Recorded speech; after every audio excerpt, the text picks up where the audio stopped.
You ever pour your heart into a raised bed, only to stand there a few weeks later, wondering why everything looks tired, yellow, and half the plants gave up on you? Yeah, I've been there. I still remember my very first raised bed. I built it with so much excitement, I could almost taste the homegrown tomatoes already. But let's just say, that bed taught me more lessons than it grew vegetables. Hey friend, welcome to Timeless Gardening, where we grow smart, not expensive. Whether you've got acres of land or just a tiny backyard, this channel is all about helping you create a garden that thrives without draining your wallet. If you're new here, I'm so glad you found us. Take a second, breathe in that fresh garden air, and hit that subscribe button, because around here we don't just plant seeds, we grow confidence. And if you're one of our regulars, welcome back. It's always good to see you here again. Before we dig in, pun fully intended, tell me something, where are you watching from today? I love seeing how far this little garden family has spread, from the warm coasts to chilly mountain towns. We've got growers from every corner, and it's beautiful. Drop your location in the comments. I'll be checking through after this video. Alright, gloves on, hearts open. Let's talk about the 9 beginner raised bed mistakes that no one really warns you about. But trust me, they can make or break your garden. Mistake number 1, treating your raised bed like a regular garden plot. I see this all the time, and trust me, I made the same mistake with my first raised bed. I figured soil was soil, right? So I grabbed a shovel and filled that new bed with plain backyard dirt. It looked rich at first, but after a few rains, it turned into a soggy, heavy mess. The top looked dry, but underneath, water just sat there. My tomatoes sulked, their leaves curled, and the roots were drowning. That's when I learned something most beginners don't realize. Raised beds breathe differently. Regular garden soil is too dense. It packs tight, cuts off oxygen, and leaves no room for roots to stretch. It's like planting in wet cement. Things grow, but not happily. What your raised bed really needs is a light, living mix. Something that drains well, but still holds moisture. Think of it like chocolate cake, loose, crumbly, full of life. And over time that mix settles, so refresh it every season with a little compost and a gentle stir. If your plants ever look tired, not sick, just stuck, it's probably not the sun or fertilizer. It's the soil. Free the roots, and you'll free the garden. Mistake number 2, ignoring the root zone depth. When I built my second raised bed, I was so proud. Straight edges, clean corners, and just enough soil to cover everything. Or so I thought. A few weeks later, my peppers and beans stopped growing. They weren't dying, just frozen in place, like they'd hit a wall, and they had.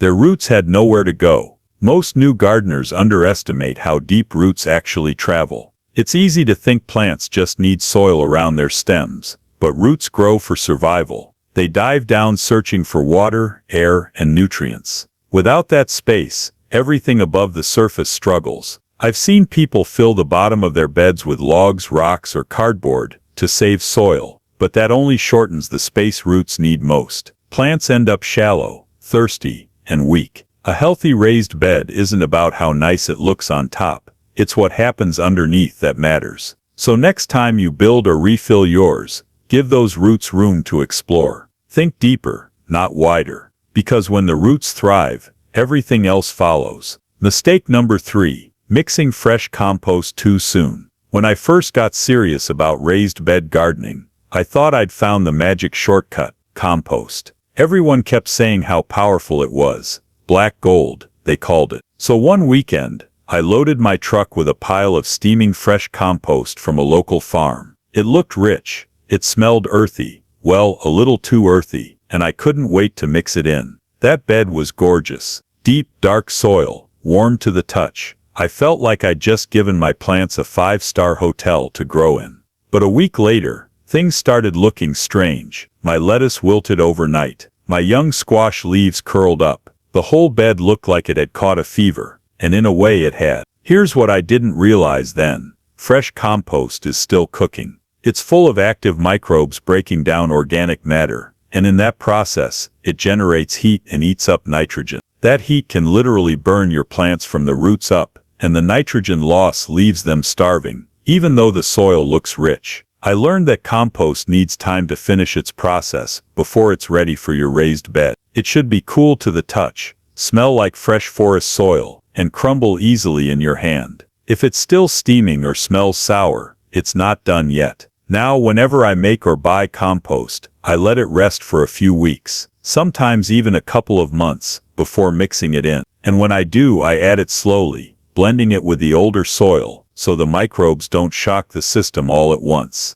That one mistake taught me patience and respect for what's happening beneath the surface. Compost isn't instant fertilizer, it's a living process. Treat it right, and it'll reward you with soil that feeds your garden season after season. Mistake number 4, placing the bed in a sunny but wrong spot. When I built my first raised bed, I was obsessed with sunlight. Everyone said, vegetables need full sun, 6 to 8 hours a day. So I picked the brightest corner in my yard, sunlight from morning till evening. It looked perfect. 3 weeks later, my plants were miserable. The soil dried out faster than I could water it. Lettuce bolted early, and even the tomatoes were wilting.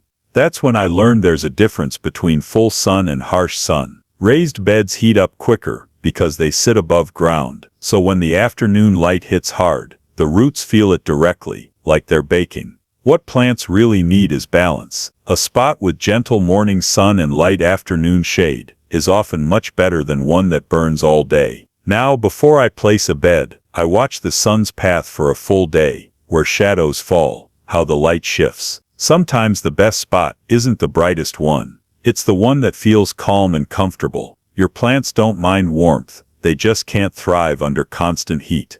Mistake number 4. Placing the bed in a sunny but wrong spot. When I built my first raised bed, I was obsessed with sunlight. Everyone said, vegetables need full sun, 6 to 8 hours a day. So I picked the brightest corner in my yard, sunlight from morning till evening. It looked perfect. 3 weeks later, my plants were miserable. The soil dried out faster than I could water it. Lettuce bolted early, and even the tomatoes were wilting. That's when I learned there's a difference between full sun and harsh sun. Raised beds heat up quicker because they sit above ground, so when the afternoon light hits hard, the roots feel it directly, like they're baking. What plants really need is balance. A spot with gentle morning sun and light afternoon shade is often much better than one that burns all day. Now, before I place a bed, I watch the sun's path for a full day, where shadows fall, how the light shifts. Sometimes the best spot isn't the brightest one. It's the one that feels calm and comfortable. Your plants don't mind warmth, they just can't thrive under constant heat. Mistake number 5, using untreated wood, or the wrong liner. I'll never forget walking out to my garden after a heavy rain and seeing the corner of my raised bed bending. The wood was soft, dark, and crumbling, after just 1 year. I thought I'd built it perfectly, but I'd made one quiet mistake before I even added the soil. I used the wrong wood. Trying to save money, I grabbed old boards from the shed. They looked sturdy, but they weren't treated or sealed for outdoor use. Between watering, rain, and heat, the wood started to rot from the inside out. Before long, the bed was falling apart. That's when I learned, the material you use matters just as much as what goes inside. Some woods rot fast, and others can leach chemicals into your soil if they're treated with the wrong preservatives. If you ever use scrap or pallet wood, make sure you know where it came from. Some pallets are chemically treated, and that can harm your soil and plants over time. Now, I keep it simple. I use untreated hardwood, or I seal softwood, like pine, with a natural non-toxic oil. And for liners, skip the plastic. It traps moisture and speeds up rot. Go for landscape fabric or burlap instead. They breathe while keeping soil in place. Your garden bed frame isn't just structure, it's part of the living system. Build it right, and it'll last for years instead of 1 season. Alright, before we move on, let's take a little breather. I'm curious how many of you already have a raised bed going in your garden.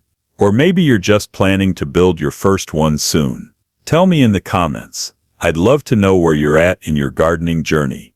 If you already have a bed, what's growing in it right now? Tomatoes? Herbs? Maybe some peppers or kale? And if you're still planning yours, what's the dream? What's the first thing you can't wait to plant? I'll be honest, my very first raised bed had more ambition than skill. Half of it was tomatoes, and the other half was a mystery mix of whatever seeds I had left in the packet drawer. It was chaotic, but I learned so much that season. So let's make this moment a little garden chat zone. Share your wins, your fails, your I didn't know that moments.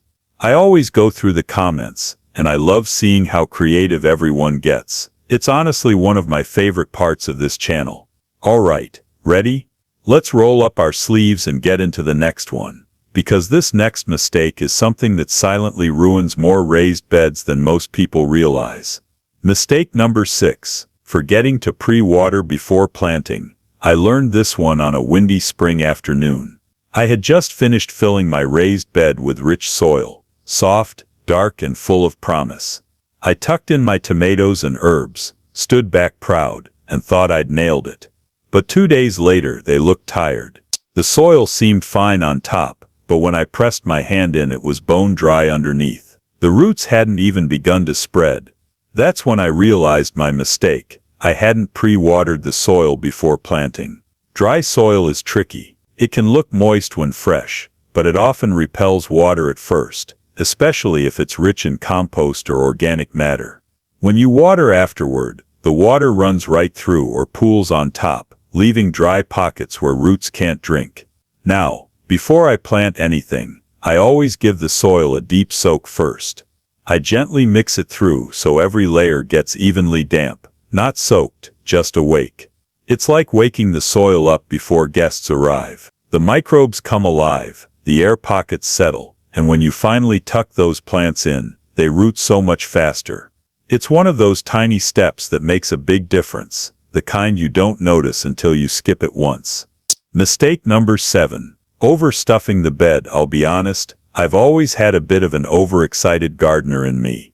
The kind that says, well, maybe I can squeeze just one more plant in. It always starts innocently enough. You line up your tomatoes, then your peppers, then you spot one last basil seedling, and suddenly your bed is packed tighter than a city bus at rush hour. That was me one summer. Everything looked lush at first, a little jungle of green. But by mid-season the problems started. The leaves were shading each other out, airflow disappeared, and the soil stayed damp too long. Then came the mildew. That's when I learned space is just as important as soil. In a raised bed, overcrowding creates quiet stress. Roots fight underground for food and water, while the leaves above trap humidity and invite disease. Now, I plant with more patience. I give each crop its breathing room, even if it looks a bit empty at first. By midsummer, the garden fills in beautifully. Strong, healthy, and balanced.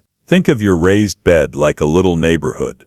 When everyone has space to stretch and grow, it becomes a thriving community. But if you cram too many in, nobody's happy, not even the basil. Mistake number 8. Neglecting the edges. For years, I focused all my energy on the center of my raised beds. That's where the big plants went. That's where I watered most, and I figured everything else would follow. But then one morning, while pulling weeds, I noticed something.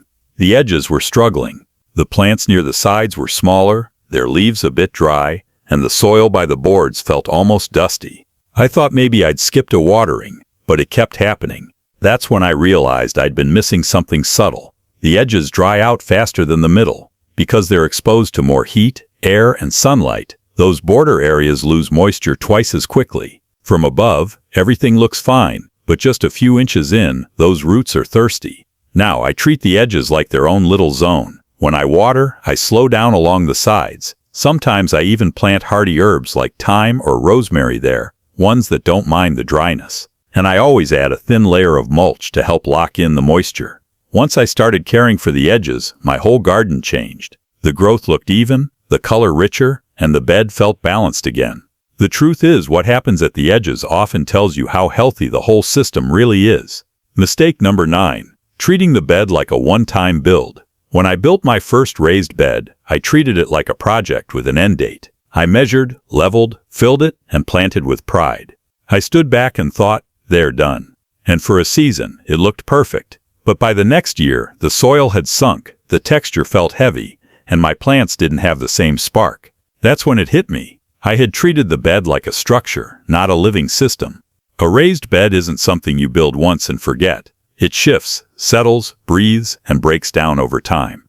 Every harvest takes a little out of it. Nutrients, structure, even life itself. Now every new season, I make it a ritual to wake up the bed.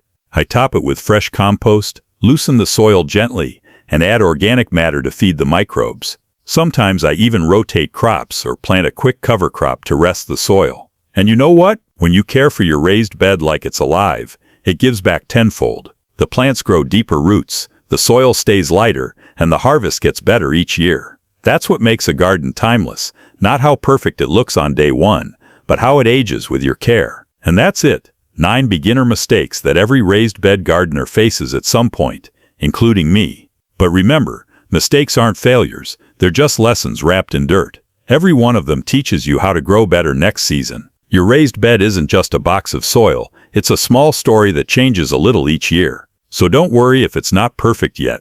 Just keep showing up, keep learning, and your garden will meet you halfway. I'd love to hear from you. Which of these mistakes have you made, or maybe avoided just in time? Drop a comment below. I read every single one. And if you're new here, welcome to Timeless Gardening, where we grow smart, simple, and on a budget. If this video helped you, hit subscribe and join our little garden family, because here, we grow together. Until next time, keep your hands in the soil and your heart in the garden.